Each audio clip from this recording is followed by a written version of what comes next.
Bismillah, alhamdulillah, salatu wassalamu ala man la nabiyya ba'dah wa ala alihi wa sahbihi wa man ittaba'a hudah. Nabda. Sekarang kita bahas hadis yang keempat ya dari pelajaran semester 2 ya. Teks hadisnya An Abi Hurairah radhiyallahu anhu qala Rasulullah sallallahu alaihi wasallam ara'aitum law anna nahran bi babi ahadikum yaghtasilu minhu kulla yawmin 5 marrat hal yabqa min daranihi syai'? Qalu la yabqa min daranihi syai'un. Qala fadzalika mithlu salawatil khams yamhu Allahu bihinnal khataya. Dari Abu Hurairah radhiyallahu anhu, Rasulullah SAW bersabda, apa pendapat kalian seandainya ada sungai di depan pintu rumah kalian, dia mandi di sungai tersebut 5 kali setiap hari, apakah masih ada ya kotorannya yang tersisa di tubuhnya? Para sahabat menjawab, tidak ada, mandi 5 kali sehari ya. Kemudian kata Rasulullah, fadzalika mithlu salawatil khams. Nah, demikianlah perumpamaan salat yang 5 waktu. Yamhullahu bihinnal khataya. Dengan salat 5 waktu tersebut Allah Subhanahu wa taala hapuskan dosa-dosa ya.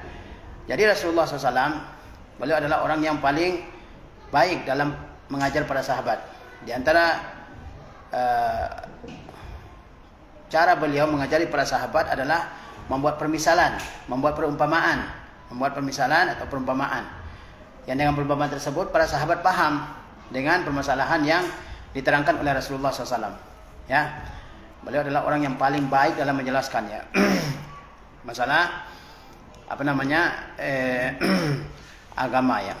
Nah, seperti dalam hadis ini, beliau membuat perumpamaan untuk para sahabat. Apa perumpamaannya? Perumpamaannya adalah ya. Salat 5 waktu diumpamakan oleh Rasulullah SAW seperti sungai yang mengalir dengan deras di depan rumah ya seseorang dari kita kaum muslimin ya. Di sungai tersebut dia mandi 5 kali dalam sehari semalam. Dia mandi 5 kali dalam sehari semalam ya. Sungai yang bersih, sungai yang jernih, ya, airnya bersih. Seseorang mandi di sana 5 kali dalam sehari semalam. Masih adakah kotoran yang menempel di tubuhnya? Mandi 5 kali dalam sehari semalam ya. Dengan air yang sangat bersih, tidak akan ada lagi kotoran yang menempel di tubuh orang tersebut ya, karena ya mandi 5 kali ya. Kemudian kata Rasulullah, demikianlah perumpamaan salat 5 waktu. Demikianlah perumpamaan salat 5 waktu, salat subuh, salat zuhur, salat asar, maghrib dan isya. Itu bagaikan apa? Bagaikan sungai yang mengalir di depan rumah kita, yang di sana kita mandi 5 kali sehari semalam ya kan, enggak ada dosa lagi di tubuh kita. Nah, salat 5 waktu demikian pula. Kalau seorang benar-benar mengerjakannya, maka Allah Subhanahu wa taala bersihkan dia dari dosa-dosanya. Sebagaimana seorang yang mandi tadi bersih dari kotorannya, ya. Demikian pula dengan orang yang salat 5 waktu, Allah bersihkan dia dari dosa-dosanya. Dari dosa-dosanya. Dosa-dosa apa? Salat 5 waktu itu para ulama menjelaskan bahwa dia bisa menghapuskan dosa-dosa kecil. Dosa-dosa kecil ya. Sebagaimana sabda Rasulullah SAW, as-salawatul khamsu wal jumu'ah ila jumu'ah wa ramadan ila ramadan mukaffiratun ma bainahunna izajtunabatil kaba'ir. Salat yang 5 waktu, salat Jumat menuju salat Jumat berikutnya, puasa Ramadan menuju puasa Ramadan berikutnya, itu adalah penghapus dosa-dosa kecil selama dosa besar dijauhi. Jadi dia bisa menghapuskan dosa-dosa kecil. Adapun dosa besar maka dia harus bertaubat kepada Allah Subhanahu wa taala ya. Nah, inilah perumpamaan yang dibuat oleh Rasulullah Sallallahu Alaihi Wasallam. Intinya apa? Intinya adalah salat 5 waktu bisa menghapuskan dosa seseorang, sebagaimana mandi 5 kali menghapuskan atau menghilangkan kotoran dari tubuh seseorang ya. Nah, kita harus tahu bahwa salat 5 waktu ini adalah ibadah yang terbesar setelah syahadatain di dalam agama kita. Kata Rasulullah SAW, bunyal Islamu ala khamsin. Islam dibangun di atas 5 pilar. Di antaranya apa? Di antaranya wa iqamis shalah, yaitu menegakkan salat, yaitu salat 5 waktu. Ini adalah salah satu pilar agama. Bahkan pilar terbesar setelah syahadatain. Orang setelah syahadatain, meyakini syahadatain, mengucapkan syahadatain, maka kewajiban berikutnya adalah wa iqamis shalah, yaitu mengerjakan salat 5 waktu ya. Ya, sebagaimana juga ketika Rasulullah SAW mengirim sahabat untuk berdakwah di satu tempat, maka beliau ajarkan kepada sahabat tersebut untuk menyampaikan pertama ya, mengajak umat yang dituju untuk bersaksi tiada Tuhan yang hak selain Allah dan Muhammad adalah utusan Allah. Kemudian mengajak mereka untuk mendirikan solat ya. Sebagaimana ketika Rasulullah SAW ya mengutus sahabat yang mulia Mu'adz bin Jabal ke Yaman. Rasulullah mengutus Mu'adz bin Jabal ke negeri Yaman ya. Sebelum berangkat Rasulullah SAW berikan arahan kepada Mu'adz. Kata Rasulullah SAW, ya innaka taqdamu ala qaumin min ahli kitab. Kamu akan datang ke suatu kaum dari ahlul kitab. Di Yaman dulu ada ahlul kitab, orang-orang Nasrani ya. Ada orang Yahudi juga. Kemudian kata Rasulullah, "Falyakun awwalu ma tad'uuhum ilaihi an yuwahhidullah." Ya, an yuwahhidullah taala. Hendaklah yang pertama kali kamu dakwahkan adalah agar mereka bertauhid, mengesahkan Allah Subhanahu wa taala. Fa iza arafu zalika fa akhbirhum anna Allah farada alaihim khamsa salawatin fi yaumihim wa lailatihim. Kalau mereka sudah mengimani la ilaha illallah Muhammadur Rasulullah, maka kabarkan kepada mereka bahwa Allah telah wajibkan kepada mereka apa? Salat 5 waktu dalam sehari semalam. Jadi tauhid, setelah tauhid apa? Mendirikan salat 5 kali dalam sehari semalam ya. Dan Allah SWT dalam Quran suruh kita menjaga salat 5 waktu ini. Jangan sampai disia-siakan. Kata Allah apa? Hafizu ala salawati wa salatil wusta wa qumu lillahi qanitin. Jagalah oleh kalian pelaksanaan semua salat dan salat wusta, yaitu salat asar. Wa qumu lillahi qanitin, dan berdirilah dengan tunduk di hadapan Allah Subhanahu wa taala. Jadi Allah perintahkan kita untuk menjaga salat, menjaga salat 5 waktu. Dalam keadaan apapun seseorang dia wajib salat, ya kan? Baik menetap, baik dia bepergian, baik dia sehat, baik dia sakit, ya, dia wajib mengerjakan salat. Beda dengan kewajiban rukun Islam seperti puasa, seperti zakat, seperti haji, ya. Puasa bagi orang yang sakit parah enggak wajib puasa. Bagi orang musafir tidak wajib berpuasa, tapi salat 5 waktu ya wajib. Zakat juga bagi orang yang sudah mencapai nisab dan haul. Bagi orang yang sudah mencapai hartanya, nisabnya, ukurannya dan haulnya 1 tahun, ya. Tapi salat 5 waktu enggak ada. Selama sedang sudah balik, ya, maka dia diwajibkan untuk mengerjakan salat, ya, sampai mati, ya. Wa'bud rabbaka hatta ya'tiyakal yaqin, beribadahlah kepada engkau sampai datang al-yaqin, yaitu apa? Kematian. Enggak ada ceritanya kalau sudah sampai ke tingkat tertentu enggak wajib lagi salat, ya, itu sudah jelas-jelas menyimpang, ya. Enggak ada. Nabi SAW selama hidupnya enggak pernah, ya, di suatu masa beliau tinggalkan salat, ya. Ini apakah orang belakangan lebih tinggi dari Nabi? Tentu tidak. Ya, jangan pernah ada orang yang setara dengan Nabi SAW, jangan dengan Nabi, dengan para sahabat juga enggak akan sama, ya kan, enggak akan selevel. Ini kalau ada yang mengajarkan, oh kalau sudah sampai ke tingkat hakikat enggak wajib lagi salat 5 waktu, ya enggak salat beberapa bulan. Ini adalah penyimpangan, ya. Ya. Satu-satunya ibadah yang wajib dikerjakan dalam keadaan apapun, dalam menetap, dalam bepergian, dalam keadaan damai, dalam keadaan perang, dalam keadaan sehat, keadaan sakit, susah, senang, kaya, miskin, dalam keadaan apapun wajib mengerjakan salat 5 waktu. Allah berfirman, hafizu ala salawati wa qumu hafizu ala salawati wa salatil wusta wa qumu lillahi qanitin, ya. Nah, dan ya bahkan Rasulullah SAW terakhir kali yang beliau ingatkan kepada umatnya, ini pesan terakhir Rasulullah sebelum meninggal. Apa pesan terakhir Rasulullah SAW? Beliau umatkan untuk menjaga dua perkara, jangan sampai disia-siakan, yaitu mengerjakan salat 5 waktu dan yaitu berlaku baik kepada budak-budak. Sebagaimana dikatakan oleh Ali bin Abi Thalib radhiyallahu anhu, ya, kata beliau, kana akhiru kalami an-nabi sallallahu alaihi wasallam, ucapan Nabi sallallahu alaihi wasallam yang terakhir, kata Ali, as-salatu wa ma malakat aimanukum, as-salatu wa ma malakat aimanukum, yaitu jagalah oleh kalian salat 5 waktu dan bersikap baiklah kepada budak-budak kalian. Ini orang mau meninggal dunia, tentu yang akan dia pesankan kepada orang yang hidup setelahnya adalah yang paling penting, ya kan? Orang mau meninggal dunia, dia akan berikan pesan yang paling penting untuk dijaga setelah dia tiada. Demikian pula Nabi SAW, beliau akan meninggal dunia, maka beliau berikan pesan yang sangat penting, ya, untuk dijaga oleh para sahabat. Yaitu apa? Yaitu mengerjakan salat 5 waktu, kemudian bersikap baik kepada budak, ya. Zaman dulu masih ada budak, ya. Rasulullah SAW perintahkan untuk bersikap baik kepada budak, ya. Dan tidak hanya Nabi Muhammad SAW yang diperintahkan untuk mengerjakan salat, tidak, nabi-nabi terdahulu juga mengerjakan salat sebagaimana puasa, sebagaimana zakat dan haji, ya, diwajibkan kepada nabi-nabi terdahulu, ya. Sebagaimana kata Allah Subhanahu wa taala, ya, setelah Allah menyebutkan para nabi dan para rasulnya, Kata Allah Subhanahu wa taala, wa auhayna ilaihim fi'lal khairat wa iqamis shalah. Kami wahyukan kepada mereka, itu kepada para nabi, untuk melakukan yang baik-baik, ya, dan juga apa? Wa iqamis shalah, dan juga menegakkan salat. Wa auhayna ilaihim fi'lal khairat wa iqamis shalah. Kami wahyukan kepada mereka untuk melakukan yang baik, ya, dan juga menegakkan salat, ya. Dan salat adalah tiangnya agama, jangan sampai disia-siakan. Betapa banyak orang enggak salat, laki-laki, perempuan, yang muda, yang tua, bahkan yang sudah mau meninggal enggak salat. Ini luar biasa, ya. Padahal salat itu adalah tiangnya agama. Kata Rasulullah SAW apa? Rasul amril Islam wa amuduhu as-salah wa zirwatu sanamihil jihadu fi sabilillah, ya. Kepala dari segala urusan adalah masuk Islam, ya. Itu. Kemudian setelahnya apa? Wa amuduhu salat, dan tiangnya agama adalah mengerjakan salat. Apa susahnya kita salat? Paling lama berapa? 10 menit. Ya kan? 10 menit kali 5. Ya. Kalau dibandingkan dengan waktu kita 24 jam dalam sehari semalam, apa susahnya? Ya, apa susahnya? Dalam Quran juga di samping banyak perintah mengerjakan salat, demikian pula dalam hadis Nabi SAW banyak perintah untuk mengerjakan salat. Ada juga ancaman dari menyanyiakan salat, ya. Kata Allah apa? Fawailul lil musallin allazina hum an salatihim sahun. Celakalah orang yang salat.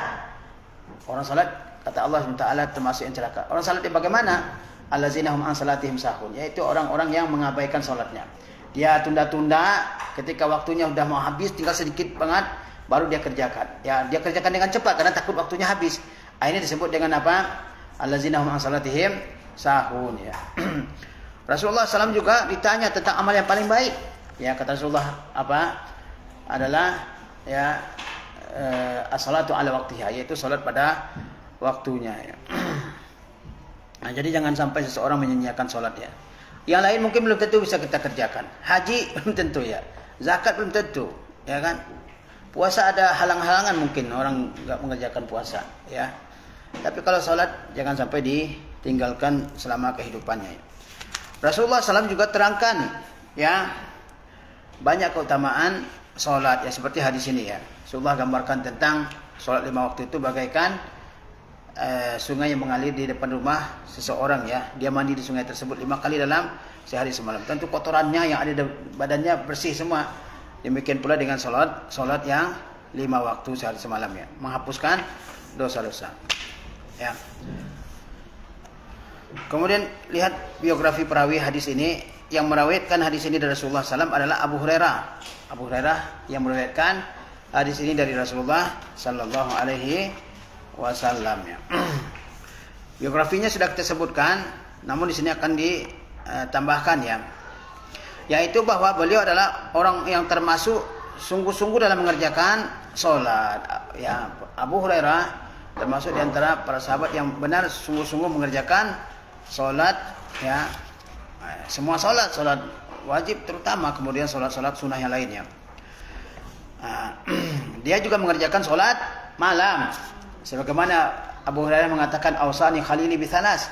Ada 3 yang diwasiatkan oleh Rasulullah kepada aku, kata Rasulullah, kekasihku, yaitu Rasulullah SAW. Di antaranya adalah an utir qabla an anam, yaitu saya mengerjakan salat witir sebelum saya tidur, ya. Karena Abu Hurairah ini penuntut ilmu, dia memurajaah ilmu sampai malam, ya.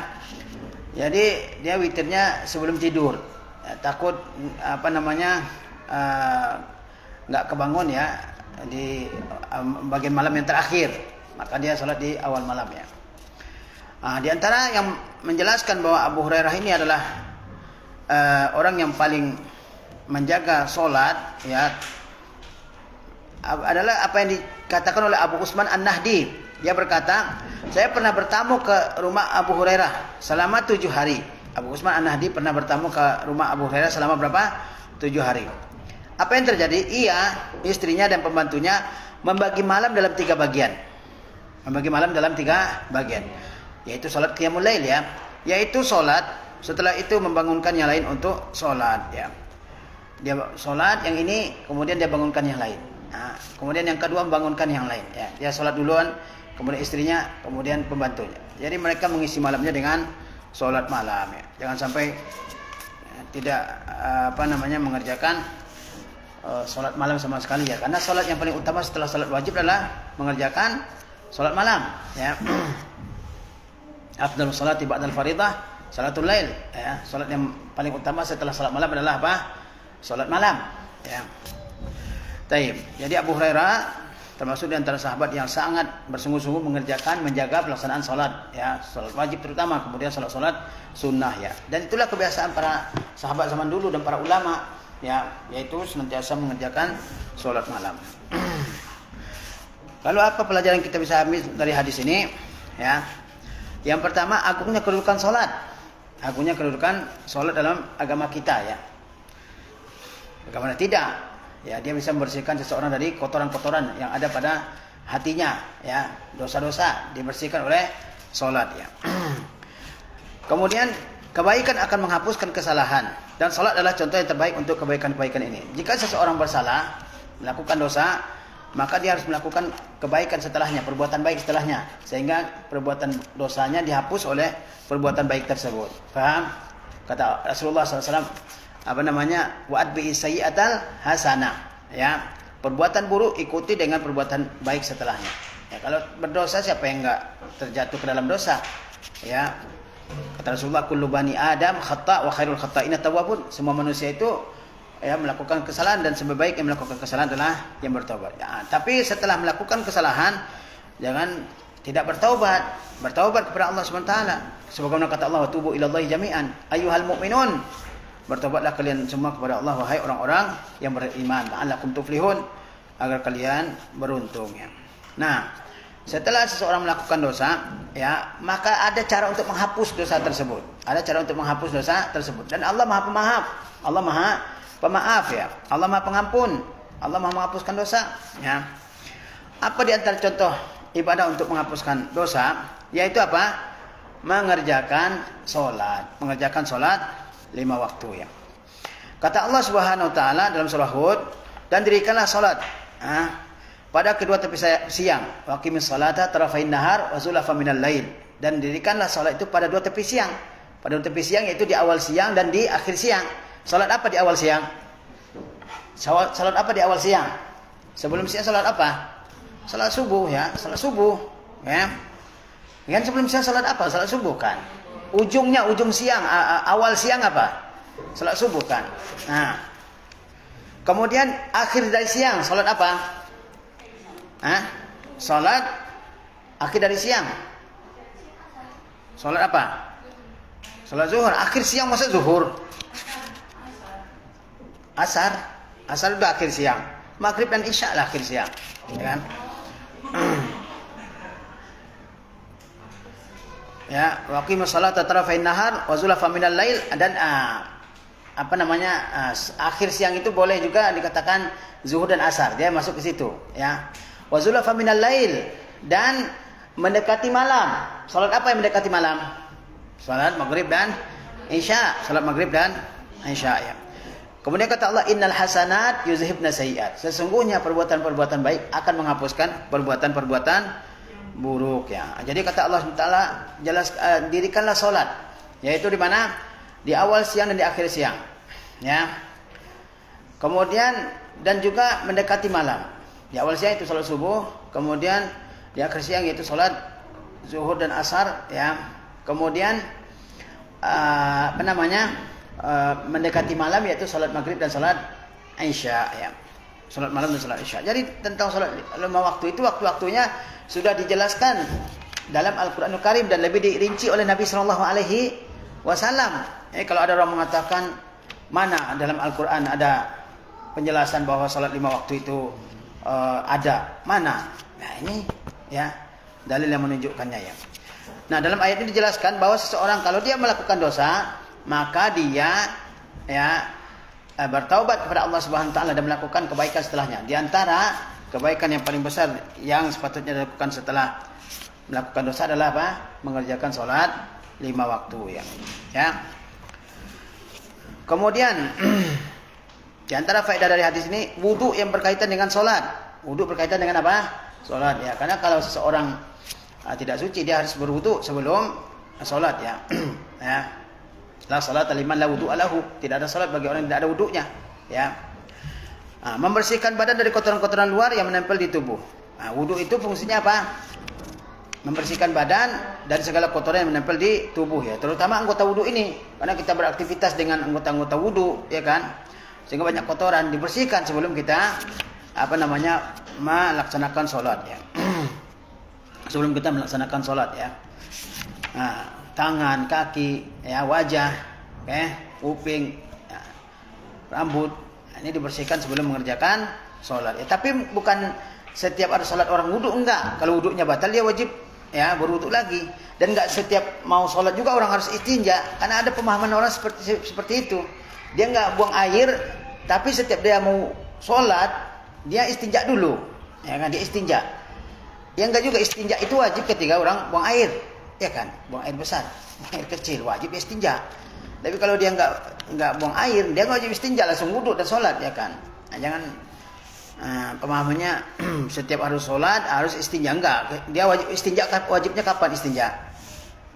Harus bersuci kapan? Setelah buang air kan. Nah, sebelum kita sholat kita diperintahkan berwudu. Kata Allah SWT, ya ayyuhallazina amanu idza qumtum ila shalah faghsilu wujuhakum wa aydiyakum ilal marafiq wamsahu bi ru'usikum wa arjulakum ilal ka'bain. Wahai orang-orang beriman, kalau kalian ingin sholat, ya ayyuhallazina amanu idza qumtum ila shalah faghsilu wujuhakum. Ini Allah sebutkan rukun-rukun wudu ya, cuci muka kalian ya. Wa aydiyakum ilal marafiq, dan juga kedua tangan kalian sampai siku ya. Wamsahu bi ru'usikum, usap kepala kalian, wa arjulakum ilal ka'bain, dan cuci kaki kalian sampai kedua mata kaki. Ini rukun wudu ya. Kemudian amalan-amalan salat berupa zikir dan lainnya akan membersihkan jiwa dari kotoran yang ada dalam tubuh. Apa kotoran jiwa? Yaitu dosa dan maksiat ya. Kalau debu, kalau kotoran-kotoran luar dengan wudu membersihkannya. Tapi kotoran yang ada dalam hati, maksiat, dosa yang ada dalam hati, itu dihapuskan dengan apa? Dengan sholat, dengan bacaan-bacaan yang kita baca dalam sholat. Kan bacaan sholat itu isinya doa semua kan. Dan juga minta ampun kepada Allah Subhanahu wa taala ya. Coba doa ruku, doa sujud, ya, doa iftitah dan sebagainya. Isinya adalah doa. Di antaranya adalah doa meminta ampun kepada Allah Subhanahu wa taala. Karena dalam diri kita ada kotoran yang zahir menempel di tubuh, ada juga kotoran di dalam hati. Apa itu? Dosa ya. Pembagian salat 5 waktu dalam sehari semalam dan tidak digabungkan dalam satu waktu ya. Kan dalam satu hari kan kita salat wajib 5 kali dalam sehari semalam, enggak digabungkan dalam satu waktu, ya kan? Coba bayangkan. Seandainya kita diberikan kesempatan bertemu dengan pejabat tertinggi di sebuah negara 5 kali dalam sehari semalam, gimana? 5 kali ini saya beri nih sepanjang hidup kalian nih, ya. Saya beri kesempatan berbicara dengan saya 5 kali dalam sehari semalam. Siapa enggak bangga? Orang ketemu sekali aja bangga banget, ketemu presiden nih misalnya. Ya, bangga luar biasa. Ya kan? Ketemu pejabat, ketemu menteri aja senangnya minta ampun, ya kan? Ini dengan Allah Subhanahu wa taala bertemu 5 kali dalam sehari semalam dalam salat kita, ya. Allah SWT enggak gabungkan 5 salat ini dalam satu waktu. Enggak, dibagi-bagi, ya. Supaya manusia selalu ingat dengan Tuhannya. Lagi aktivitas, ya, datang waktu salat zuhur misalnya, maka dia mengerjakan salat zuhur. Dia berhenti dulu untuk mengerjakan salat, ya. Lagi enak-enak tidur, datang waktu salat, dia bangun untuk mengerjakan salat, ya. 5 kali Allah berikan kesempatan untuk, ya, bertemu dengan Allah SWT lewat salat dalam sehari semalam. Siapa yang enggak senang? Ya, siapa yang enggak senang, ya? Karena salat adalah ibadah harian, ya. Ibadah hari, kan ada ibadah itu yang ibadah harian, ada ibadah pekanan, ada ibadah tahunan. Ibadah harian salat 5 waktu, ibadah pekanan seperti salat Jumat, ya. Ibadah tahunan seperti apa? Puasa Ramadan, ya, atau zakat kalau yang mempunyai harta. Dan ibadah hanya sekali seumur hidup wajib dikerjakan adalah haji. Ini setiap hari kita, ya, berkomunikasi dengan Allah SWT lewat salat yang kita lakukannya. Siapa enggak bergembira, ya? Dan ini menunjukkan kasih sayang Allah Subhanahu wa taala, ya. Jadi enggak digabungkan. Mungkin kalau digabungkan ya susah juga, ya. Ini dibagi-bagi waktunya jadi 5, ya. Suatu pekerjaan yang dibagi-bagi, ya, tentu lebih mudah untuk dikerjakan, ya, daripada sekaligus, ya kan? Jangan dikerjakan sekaligus, yang 5 waktu ini aja banyak yang kerjakan. Berapa banyak orang Islam enggak salat? Masjid banyak, ya kan? Mushola di mana-mana, Setiap kampung ada masjidnya. Yang sholat berapa orang coba? Dibandingkan dengan jumlah penduduknya. Sangat sedikit yang mengerjakan sholat. Ya kan? Padahal semuanya akan bakal mati. Sesuatu satu-satunya hakikat yang tidak ada seorang pun meragukannya adalah kematian. Semua yang kamu tanyain coba. Orang yang ahli maksiat, yang taat, ya, yang ahli ibadah, yang tidak. Semuanya akan bakal mati. Ya kan? Semuanya akan bakal mati. Yakin nggak mau mati? Bakal mati. Yakin semuanya. Tapi banyak yang tidak sholat ya. Kemudian juga di antara pelajaran yang bisa kita ambil dari hadis ini adalah anjuran untuk menjaga kebersihan dan kesucian. Ya, dinun nazafah. Agama kita ini, agama Islam adalah agama kebersihan. Agama kebersihan. Ya kan?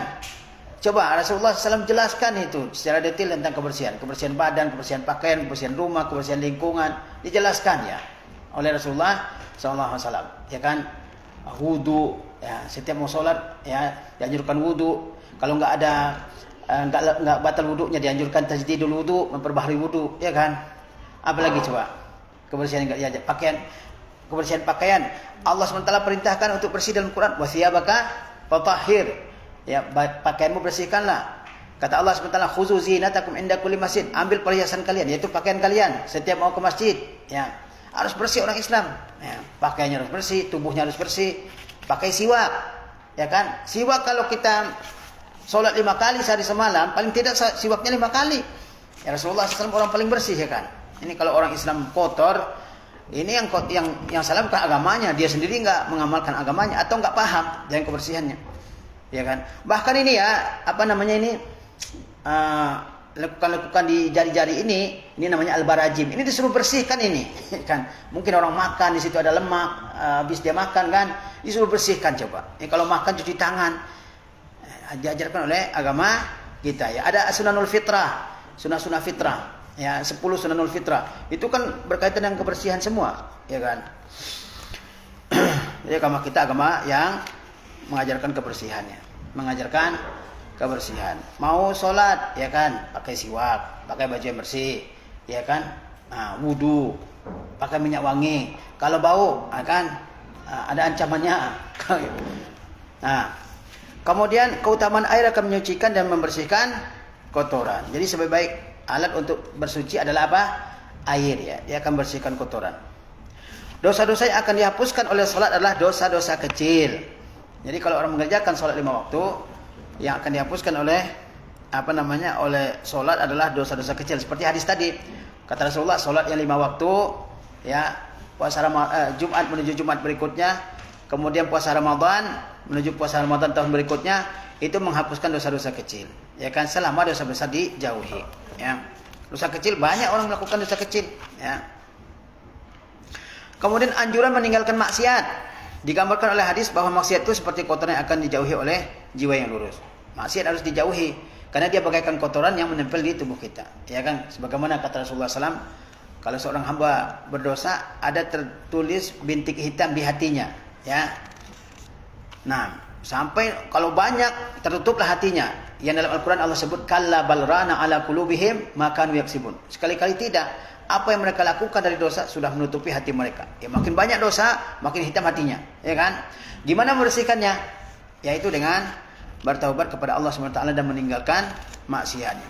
Nah, hadis ini yaitu hadis ya perumpamaan bahwa salat 5 waktu seperti mandi 5 kali di sungai yang deras. Itu ada pelajaran di dalamnya, itu untuk meninggalkan maksiat ya, dosa. Ya.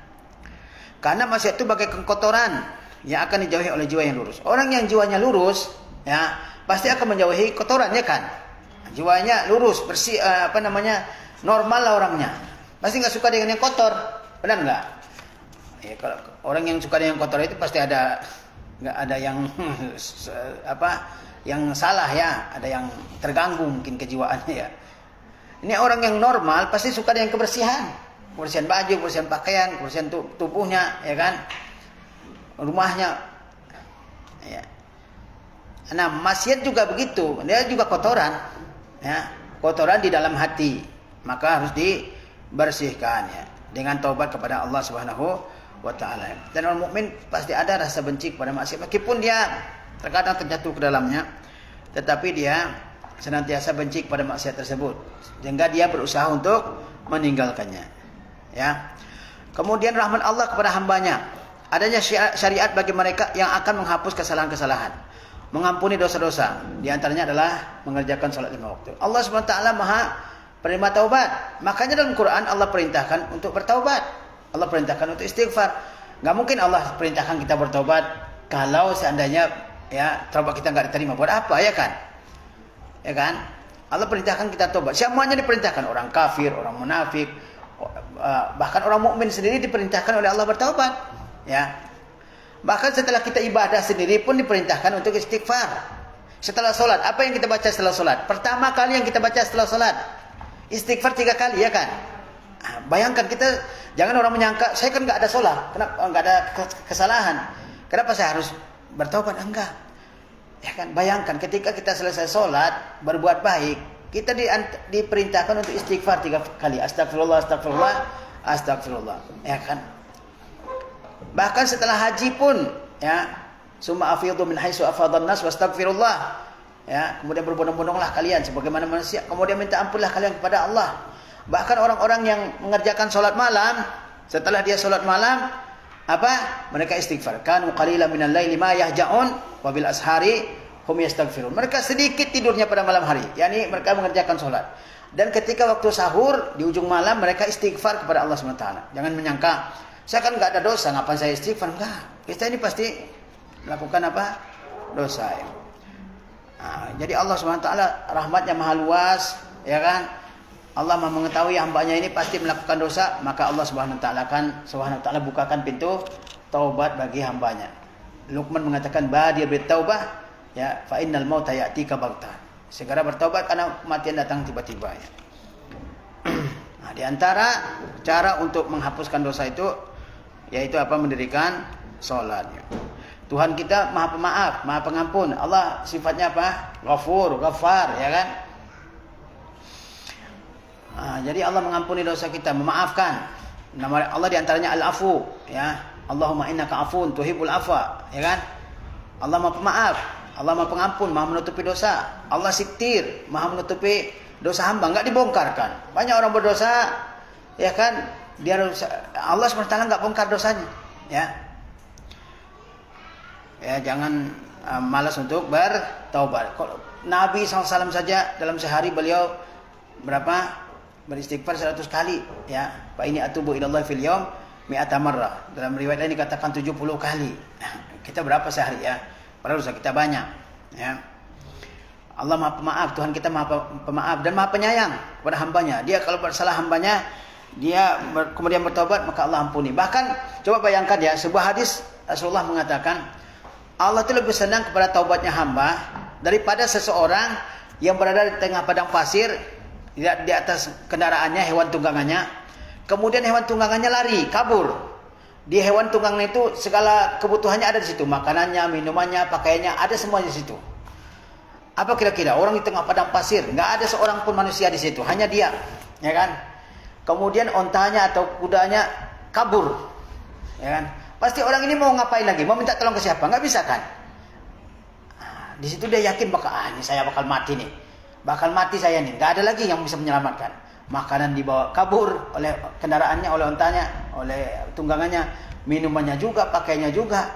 Mau ngapain lagi? Mau minta tolong ke siapa? Nggak ada, nggak bisa kan? Kemudian tiba-tiba, ya kan, dia lagi dalam keadaan begitu, dia lagi menunggu, ya kan, putus asa, tinggal menunggu kematian aja. Tiba-tiba hewan tunggangannya ada di depannya, kembali lagi kepada dia. Coba bayangkan gimana senangnya orang itu. Udah hampir meninggal ini, bahkan yakin akan mati. Tiba-tiba hewan tunggangannya ada di depan dia lagi. Tentu dia sangat senang kan? Nggak jadi saya mati gitu kan? Nah, sungguh-sungguh bergembira orang ini, ya kan? Maka kata Rasulullah SAW, Allah lebih senang dengan taubatnya hamba daripada orang ini. Ya, Allah lebih senang dengan taubatnya seorang hamba daripada orang ini. Ya, Wallahu asyaddu farahan bitaubati ahadikum. Ya, Allah lebih senang, ya, dengan taubatnya seseorang di antara kalian, ya, daripada orang yang ada di atas ontanya, kemudian ontanya kabur, membawa makanannya, kebutuhannya semuanya, kemudian dia putus asa, setelah itu tinggal menunggu kematian, hewan tunggangannya kembali lagi, ya kan? Ini senangnya luar biasa. Bagaimana enggak senang? Ya. Sampai hamba tersebut salah ucap karena saking senangnya. Dia bilang, Allahumma anta abdi wa ana rabbuk. Ya Allah, engkau adalah hambaku dan aku adalah Tuhanmu. Dia salah ucap karena saking gembiranya. Ya kan, salah ucap karena saking gembiranya, ya kan? Coba sampai sebegitu senangnya. Coba bayangkan ya. Selamat dari kematian. Ya, itu ya nikmat yang luar biasa. Nah, Allah lebih senang dengan taubatnya hamba daripada hamba tersebut, ya. Makanya selalu bertaubat kepada Allah Subhanahu wa taala, ya. Kemudian oke, ya, cukup begitu ya. Kemudian lihat materi pengayaannya. Berkaitan dengan sholat, ada beberapa hal yang akan menghapuskan dosa-dosa. Ya kan, katanya tadi sholat menghapuskan dosa, ya, berdasarkan hadis Nabi SAW. Apa saja di antara amalan yang berkaitan dengan sholat yang bisa menghapuskan dosa? Yang pertama apa? Menyempurnakan wudhu pada keadaan yang susah. Kalau bahasa hadisnya isbagul wudhu alal makari, yaitu menyempurnakan wudhu di saat susah. Di saat susah misalnya sangat dingin. Ya mungkin ada yang berasal dari kampung yang di situ dingin, apalagi subuh, ya kan, air seperti air es. Di kampung saya air seperti air es menjelang pagi, ya, dingin sekali, ya kan. Atau kalau orang-orang di negara 4 musim, di musim dingin, ya kan, itu kan mereka zaman dulu apalagi nggak ada pemanas air, ya kan. Itu susah untuk berat untuk menyempurnakan wudhu, sehingga mungkin tangannya hanya terkena di sini, nggak sampai ke siku, ya kan? Atau mukanya nggak lengkap dicuci. Nah, di antara yang bisa menghapuskan dosa kecil tentu adalah menyempurnakan wudhu, tetap berwudhu dengan sempurna ketika susah. Isbagul wudhu alal makari, ya. Menyempurnakan wudhu ketika susah, ya. Menyempurnakan wudhu ketika susah untuk sempurnakan karena dingin, ya kan, dan sebagainya. Ini harus hati-hati nih, ya, yang berwudhu nih. Ada yang lengan bajunya panjang, cuma disingkap aja sampai di sini, ini enggak, sikunya enggak kena, ya kan, ini bisa enggak sah salatnya ini, karena batasan wudhu adalah sampai siku, disebutkan oleh Allah SWT dalam Al-Quran. Ya, wa aydiyakum ilal marafiq, basuh tangan kalian sampai siku. Ini sini doang kan? Nah, ini enggak bisa, ya. Ada yang nampar air ke wajahnya gitu kan, digini-giniin aja. Ya. Kemudian apalagi, ya, yang bisa menghapus dosa dari amalan yang berkaitan dengan sholat? Tadi apa? Menyempurnakan wudhu di saat susah, ya, seperti saat musim dingin atau di daerah pegunungan yang dingin airnya di situ, ya kan, orang susah bangun untuk sholat subuh. Ya, banyak yang nggak sholat subuh, ya. Ataupun kalau sholat, mungkin sholatnya ketika bangun, ya, jam 6:30 atau jam 6 pagi, ya, sepi masjidnya. Nah, ini padahal sholat subuh itu adalah sholat wajib, ya. Di sebagian tempat sholat yang bahkan nggak ada azan, di sebagian tempat nggak ada azan subuh, nggak ada azan zuhur, karena semua petani sibuk di kebun jauh dari kampung, sehingga azan itu nggak ada. Yang mau sholat di masjid juga nggak ada, sehingga nggak ada azan. Sampai begitu. Azan cuma 3. Azan apa? Azan maghrib, isya, dan subuh, ya. Azan zuhur dan asar tidak ada. Ini bagaimana ini, ya? Kemudian amal apa lagi yang berkaitan dengan sholat yang bisa menghapuskan dosa? Yaitu apa? Memperbanyak langkah menuju masjid. Yaitu kasratul khuta ilal masajid. Banyak langkah menuju masjid. Jadi dia sholat 5 waktunya di masjid. Ya, bayangkan berapa langkah yang dia langkahkan menuju masjid, ya. Seandainya rumahnya dari masjid berjarak 1000 langkah, perginya 1000 langkah, pulangnya 1000 langkah, 2000 langkah setiap kali sholat, kali 5, ya kan? Nah, dan itu berlangsung selama berapa tahun dia, dari sejak balik sampai dia meninggal dunia misalnya, ya kan? Berapa banyak langkah yang dia langkahkan menuju masjid, ya, itu menghapuskan dosa, ya. Paham nih? Rasulullah SAW bersabda, barang siapa yang bersuci di rumahnya, lalu melangkahkan kaki ke salah satu rumah Allah, itu masjid, untuk melaksanakan salah satu kewajiban terhadap Allah, yaitu apa? mengerjakan sholat, maka salah satu langkah kakinya akan menghapuskan dosa dan kaki yang lainnya mengangkat satu derajat. Ya.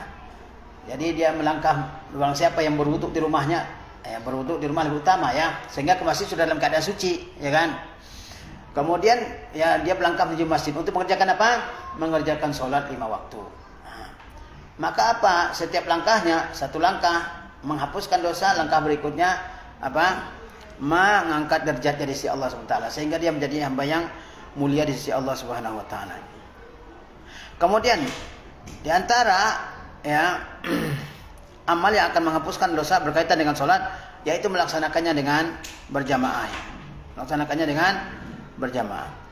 Rasulullah SAW bersabda, sholat seseorang dengan berjamaah berlipat pahalanya dibanding sholat di rumahnya dan di pasarnya, yaitu tempat kerjanya, sebanyak 25 kali sholatnya. Ya. Sholat berjamaah tafdalu min salati al-fazzi bisab'in wa isrina darajah, dalam sebuah hadis ya, bahwa salat berjamaah lebih utama pahalanya daripada salat sendiri 27 derajat ya. Dalam hadis lain dikatakan 25 derajat.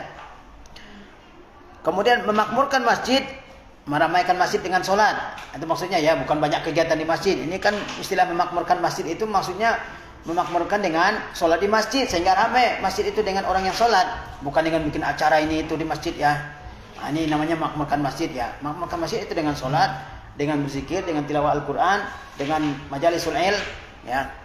Allah puji orang-orang yang memakmurkan masjid ya. Kata Allah SWT, hanya yang memakmurkan masjid itu orang-orang yang beriman kepada Allah dan hari kemudiannya. Serta tetap mendirikan sholat. Siapa yang memakmurkan masjid, ciri-cirinya apa? Yang beriman kepada Allah, kepada hari akhir, dan mendirikan sholat ya. Menunaikan zakat dan tidak takut kepada siapapun selain Allah Subhanahu wa taala. Ini sampai jam berapa?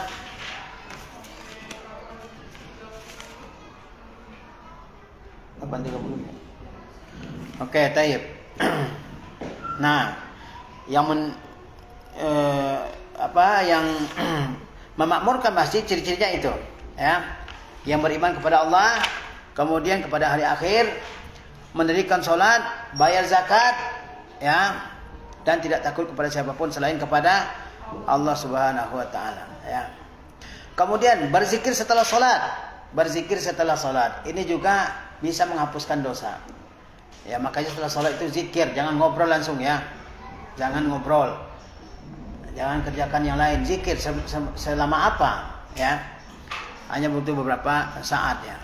Rasulullah SAW bersabda, barang siapa yang bertasbih maksudnya apa? Mengucapkan subhanallah ya. Setiap kali selesai sholat sebanyak 33 kali. Bertasbih berapa? 33 kali. Kemudian bertahmid 33 kali. Bertahmid tahu apa? Alhamdulillah ya. Kemudian bertakbir apa? Allahu Akbar 33 kali.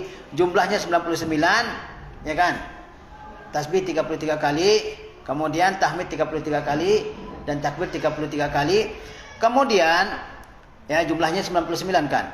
Pada yang ke-100 dia mengucapkan la ilaha illallah wahdahu la syarikalah lahul mulku wa lahul hamdu wa huwa ala kulli syai'in qadir, maka akan diampuni dosa-dosanya walaupun sebanyak buih di lautan. Pernah lihat buih di lautan? Yang kayak busa di lautan itu ya kan, namanya buih, banyak ya. Allah Subhanahu wa taala akan mengampuni dosa seseorang ya kalau setelah dia mengerjakan salat dia mengucapkan apa? Mengucapkan tasbih sebanyak 33 kali. Ya, kemudian apa? Tahmid 33 kali. Kemudian takbir 33 kali. Kemudian yang ke-100-nya dia mengucapkan la ilaha illallah wahdahu la syarikalah lahul mulku wa lahul hamdu wa huwa ala kulli syai'in qadir. La ilaha illallah, tidak ada Tuhan yang hak selain Allah ya.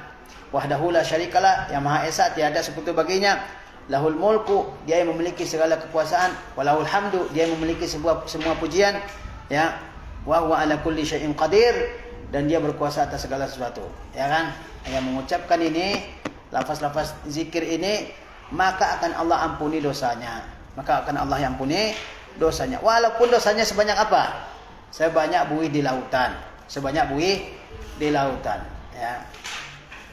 Makanya jangan ditinggalkan ini. Banyak orang ketika selesai sholat langsung berdiri ya, padahal mungkin dia duduk 5 menit setelah mengerjakan sholat ya untuk berzikir ini cukup bagi dia, ya. Tapi terkadang banyak yang mengabaikan, padahal keutamaannya luar biasa, ya. Kemudian di antara amal yang berkaitan dengan penghapusan dosa, berkaitan dengan solat, ya, amal yang berkaitan dengan solat yang bisa menghapuskan dosa, yaitu mengagungkan solat, ya, mengutamakan solat.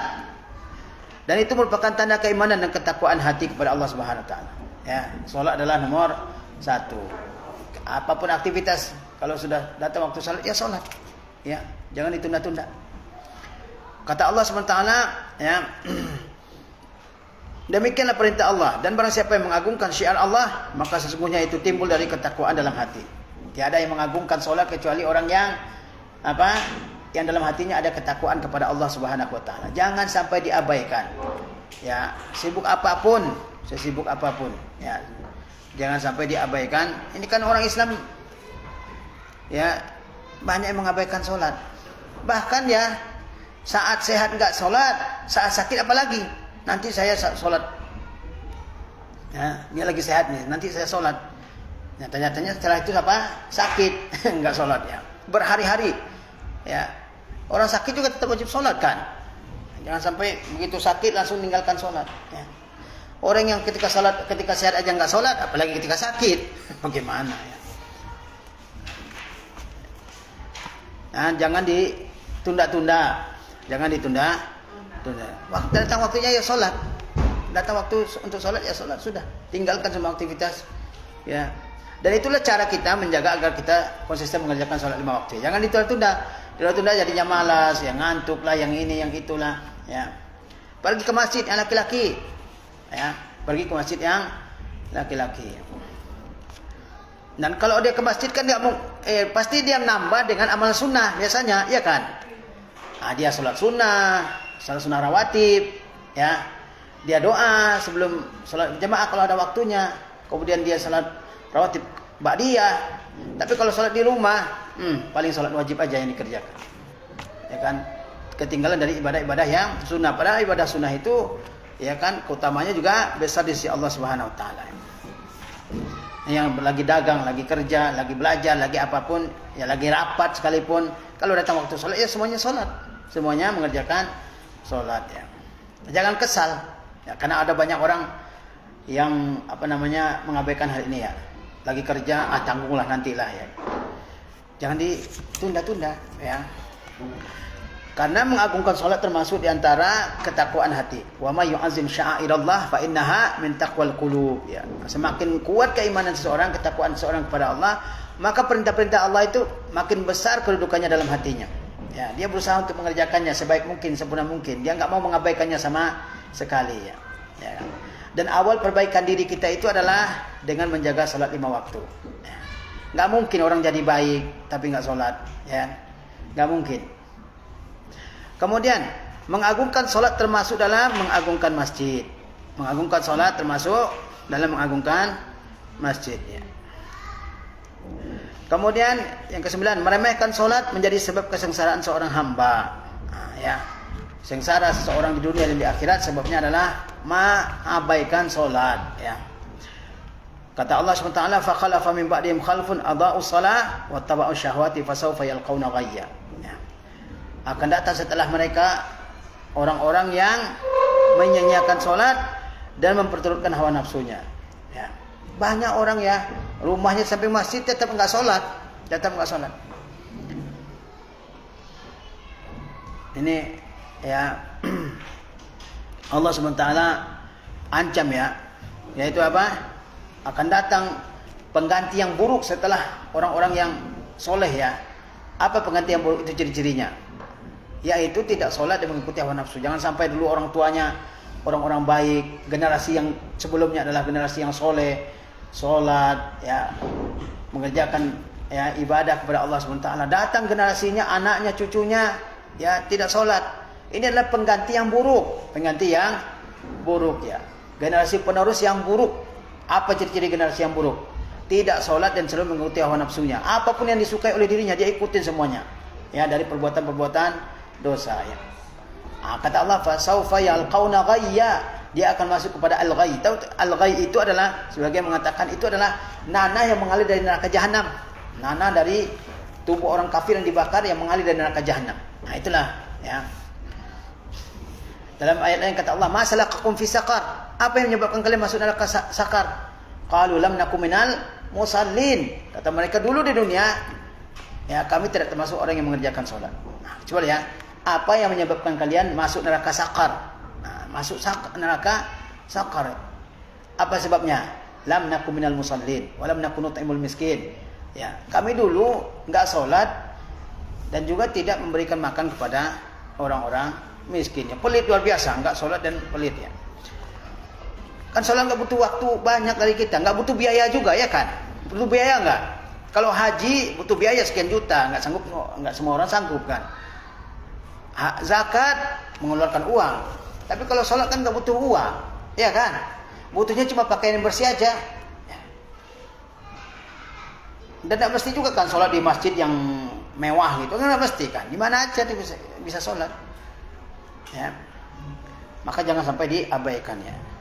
Jangankan yang meninggalkan salat, total meninggalkan salat, yang menunda-nunda salat aja dalam Al-Qur'an tuh diingatkan dengan keras ya, fawailul lil musallin. Celakalah orang yang salat. Orang salat, tapi salatnya bagaimana? Allazina hum an salatihim sahun. Orang-orang yang menunda-nunda salatnya, ditunda-tunda terus ya. Nah, apalagi yang benar-benar meninggalkan seperti di sini nih, ya. Yang menyanyiakan salat, yang salat ditunda-tunda aja. Nah, itu ditegur dengan sangat keras dalam Al-Qur'anul Karim, dikatakan sebagai ya penghuni neraka wail. Wail itu adalah sebuah lembah neraka jahanam yang sangat keras. Ada juga yang mengatakan wail itu maknanya al-halak, ad-damar, yaitu kehancuran. Ya. Itu siapa yang mendapatkan al-halak wad-damar itu, kehancuran itu? Yang menunda-nunda salatnya. Apalagi yang enggak salat, itu lebih keras kan? Masuk neraka sakar. Masuk neraka sakar. Jangan sampai ya. Dan yang pertama kali ditanya dari amal kita di hari kiamat adalah salat, ya kan? Awwalu ma yuhasabu alaihi al-'abdu yaumil qiyamah min a'malihi as-shalah. Maka jangan sampai diabaikan ya. Ibadah-ibadah yang lain belum tentu kita. Sedekah ya, belum tentu kita sanggup. Haji belum tentu semua kaum muslimin sanggup. Berzakat belum tentu. Berudhiyah belum tentu. Tapi salat ini ya semuanya harus mengerjakan. Ya. Tapi demikian pelajaran berkaitan dengan hadis ini. Masih ada satu materi lagi ya. Tanggapannya. Baik, assalamualaikum warahmatullahi wabarakatuh.